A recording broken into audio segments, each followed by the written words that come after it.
Amara's vision had always been clear. Technology, when used for good, could change the world. But even she couldn't have predicted the impact her work would have. What started as a small idea in her cramped apartment had quickly grown into something much larger. A network of innovators, dreamers, and doers who believed in the same dream.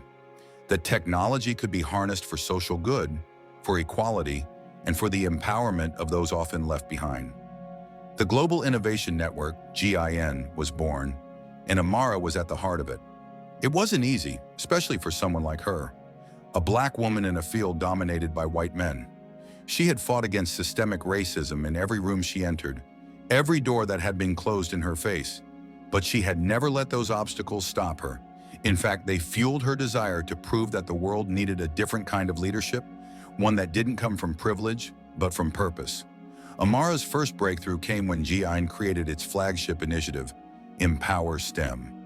It was a program designed to bring technology and innovation to underserved communities, particularly those with Black and brown youth who often didn't have access to the resources that could help them unlock their full potential. The program was an immediate success, sparking a wave of interest from across the globe.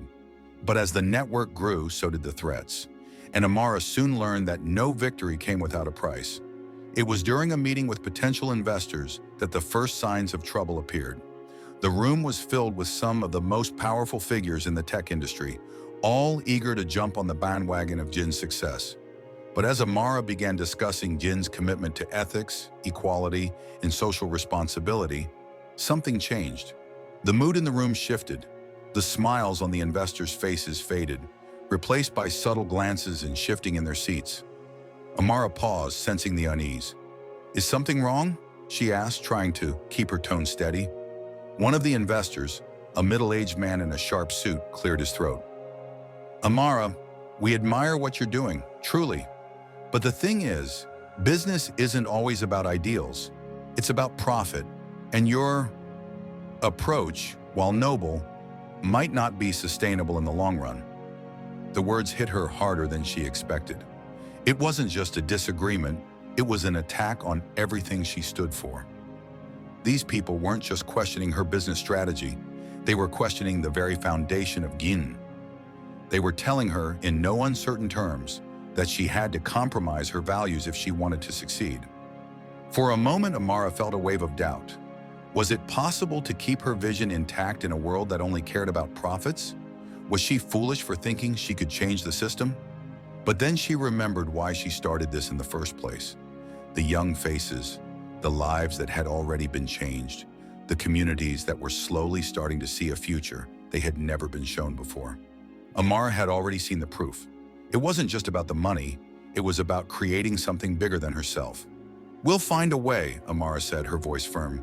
"We won't sacrifice our mission. We'll keep building, ethically, responsibly, and with the people who believe in what we're doing." The investors exchanged glances, their faces skeptical, but no one said anything further. As the meeting ended, Amara couldn't shake the feeling that this was only the beginning of a much bigger challenge. The very next day, she received an anonymous message that made her blood run cold. "You can't change the system will change you." She stared at the message for a long time, the words echoing in her mind. Was this a threat? Or was it simply the reality of the world she was trying to disrupt? That evening, Amara met with Layla, her closest ally and fellow advocate for social justice. Layla had been with her from the very start, and her support was unwavering. "They're scared, Amara," Layla said, leaning across the table. "They see what we're building, and they know that if we succeed, it changes everything. We're not just changing technology, we're changing the entire system."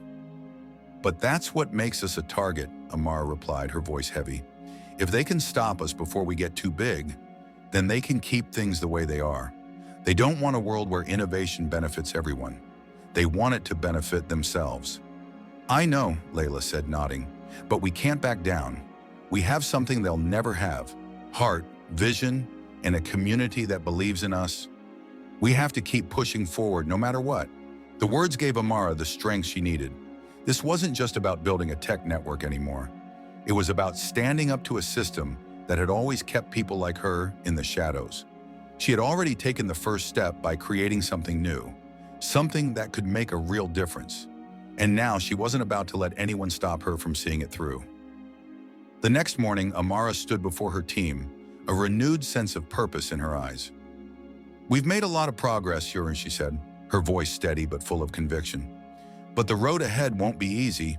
There will be people who try to tear us down, who will do whatever it takes to maintain control. But we're not here to play by their rules.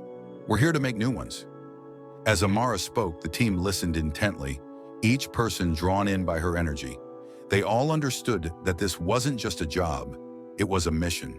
And together they would fight for a future where innovation didn't come at the expense of people's dignity. And that was just the beginning. The battle for Jin's survival was about to get much harder, but Amara was ready. She had fought against the odds before, and she would do it again. For the vision she believed in, for the people who trusted her, and for the future they could build together. Amara's leadership in Yin had transformed it from a promising initiative into a global force. But with success came the inevitable backlash. The larger the network grew, the more threats emerged, both overt and covert. Amara had always known that change was difficult, but nothing could have prepared her for the scale of resistance she was about to face.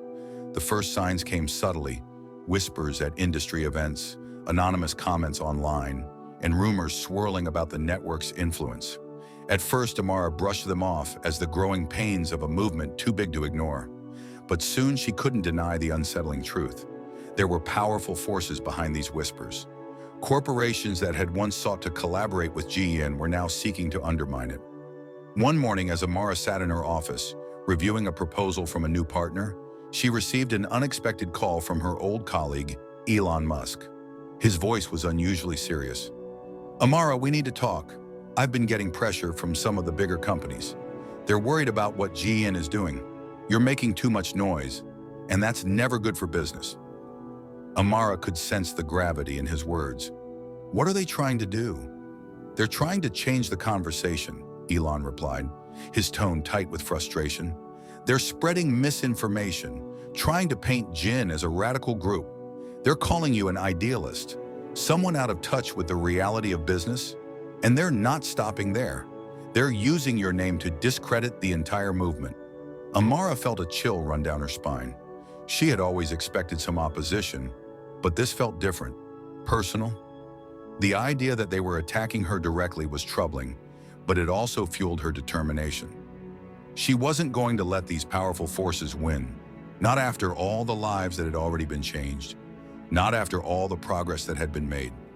She spent the next few days meeting with key members of the Jin board and other allies, strategizing how to protect the network from these attacks. It wasn't just about defending her reputation. It was about defending the future she had spent years building. Jin wasn't just another tech company. It was a movement that could change the world, and that made it a target for those who preferred the status quo. But the attacks weren't limited to media campaigns. One day, Amara discovered a series of unusual discrepancies in the financial reports. Jin's accounts had been hacked, and large sums of money had been siphoned off into anonymous offshore accounts. At first, she was speechless with rage and disbelief. She had worked tirelessly to build a transparent, ethical network, and now someone was trying to dismantle it from the inside out. "Who could have done this?" Layla asked, her voice sharp with concern when Amara shared the news. "I don't know," Amara responded, her mind racing. "But someone powerful, someone with resources. We've been too visible and they're scared. They want us to fail." It became clear that they were not only battling external forces, but a shadowy network of insiders who had infiltrated Yin. The more Amara dug, the more she realized that these attackers weren't just trying to destroy Jin's operations. They were trying to bury the entire idea of inclusive ethical innovation. If they could silence Gun, they could send a message to the world that justice, opportunity, and equality were just ideals, nothing more. But Amara wouldn't let them win. With every challenge, her resolve hardened. She began to see the bigger picture. This wasn't just a corporate battle, it was a fight for the future of technology and society. She had always known the road would be difficult, but now it was clear that she had to protect not only Gin, but the very concept of equality and innovation. And that's when the unexpected happened. A mysterious email arrived one evening. It was from an anonymous source, someone who claimed to have inside knowledge about the hacking operation. The email contained details of how the attacks had been orchestrated and, most chillingly, a warning. If you keep pushing this agenda, you will regret it. You can't fight the system.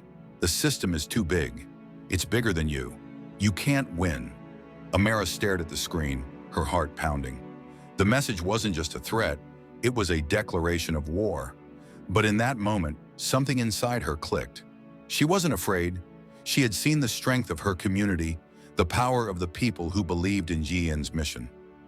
They were ready to fight back, and so was she. She turned to Layla, who had been by her side through every hurdle. "We've come too far to turn back now," Amara said, her voice steady with determination. "We'll find out who's behind this, and we'll expose them." And with that, the fight for Jin's survival had truly begun. It wasn't just a battle for a company, it was a battle for a future where technology and progress didn't come at the cost of people's dignity and rights. Amara knew the road ahead would be more dangerous than ever, but as she looked at the faces of those who had supported her from the beginning, she realized one thing: they weren't going to stop. Together they would face the storm, and together they would rebuild what was being torn down. Amara's battle to protect Jian had reached a critical juncture. The world had begun to take notice, not just of the innovations that Jian had fostered, but of the bold stance it had taken in defending its mission. As the network expanded, so did the challenges, with more corporations and powerful figures targeting its core values. They didn't want a system that was built on ethics and social justice. They wanted one built on profit and control. In the weeks leading up to a major decision that could change the future of Jian, Amara found herself sitting alone in her office late one night, her mind racing. The pressure was building from all sides. On one hand, there were the long-term partners who were pushing for a faster, more profit-driven approach. On the other, there were those who didn't even pretend to care about Jin's mission, but simply saw it as a threat to their dominance. It was during one of these sleepless nights that Layla called. Her voice, filled with urgency, cut through the silence. "Amara, I need to talk to you. There's something going on in the industry. Some of the bigger companies are planning to undercut GIN by launching their own initiative, and they're using some pretty underhanded tactics." Amara's heart skipped a beat. The realization hit her hard. The battle was no longer just ideological, it was personal. But Layla's next words reignited the spark in her. "Listen, we've got something they don't have. Our people, our vision. We built this from the ground up, and no one can take that from us. But we need to make a choice now, whether we fight with everything we have, or we let them erase everything we've worked for." Amara stood by the window, staring out at the city lights below, her thoughts racing. She had never been afraid of a fight, but this was different. This wasn't just about Jin's survival. It was about something much bigger. It was about standing up for the future, about showing the world that ethical technology and inclusivity weren't just ideals. They were a way of life. The next day, Amara addressed the world. "Today we make a choice. We choose to stand for a future where technology serves the people, not the powerful. We choose to lead with purpose and integrity, and we choose to fight for those who've been silenced for too long. GIN isn't just a network, it's a movement, and no one can stop us." The message resonated across the globe, and the response was immediate. Communities, entrepreneurs, and innovators rallied behind her words. They flooded social media, spreading the message far and wide. Support poured in from unexpected places, from young students who had benefited from GIN's mentorship to leaders from other social justice movements. But even as the support came pouring in, the opposition didn't back down. Tensions escalated as rival companies attempted to undermine GIN's efforts, launching smear campaigns and spreading misinformation. Amara's resolve was tested like never before. There were days when it felt like the world was against her, when every step forward seemed to come with 2 steps backward. But in these moments of doubt, Amara found strength in the people who believed in her and in the movement. They weren't just fighting for recognition, they were fighting for a future that would be better, more inclusive, and fair for everyone. And that was a battle worth every sacrifice. As the dust began to settle and the final battle unfolded, Amara stood victorious. But not because GIN had won a corporate battle. She stood victorious because she had stayed true to her mission. GN wasn't just about innovation, it was about changing the world for the better, about uplifting those who had been left behind. And that was a victory no corporation or individual could ever take away. Amara's legacy grew beyond the walls of boardrooms and summit halls. The impact of her work stretched far into the future, leaving behind a world where technology was no longer a tool of exclusion, but one of empowerment. In the years that followed, as GN continued to flourish, Amara's name became synonymous with the fight for equality in the tech industry. But her story wasn't just about the achievements. It was about the relentless pursuit of a dream where every child, regardless of background or circumstance, could one day look at the future and know that it belonged to them too. Her final act wasn't just a triumph in technology, it was a triumph in humanity. Amara's journey had come full circle, from the young girl with a passion for changing the world to the woman who had led a global movement. Her story was now written in the hearts of millions, a testament to the power of one person's vision to change the course of history. And with that, Amara stepped aside, not in defeat, but in the knowledge that the torch had been passed to the next generation. Those who would continue the fight, who would build upon the legacy she had created, and who would ensure that the world she had helped shape would never be the same again.